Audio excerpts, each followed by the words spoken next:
This is the Lone Crater YouTube. We hope this video helps. You start by verifying the concrete numbers. Open your carrier app or settings to see used versus cap and billing cycle.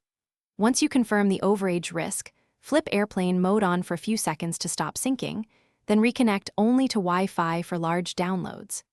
Next, disable background mobile data for non-essential apps and set an explicit data limit in system settings so your phone alerts or blocks mobile access before extra charges hit. Now you take the detailed steps that actually lower consumption. Start by restricting or uninstalling high data apps and turning off auto backups. This reduces constant uploads and downloads.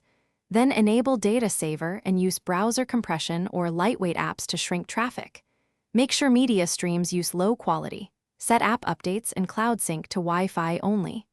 Once done, monitor per app usage in settings to catch any unexpected data hogs and adjust permissions accordingly. Finish by resolving billing and preventing recurrence. You should contact your carrier to request a one-time data add, a billing credit, or switch to a plan with more headroom. Explain the cause if you suspect an error. Meanwhile, download maps, podcasts, and files on Wi-Fi for upcoming travel. If usage spikes continue, reboot the phone, reset network settings, and scan for rogue apps or VPNs that bypass limits. These steps often Thanks for watching. Consider subscribing if we helped you.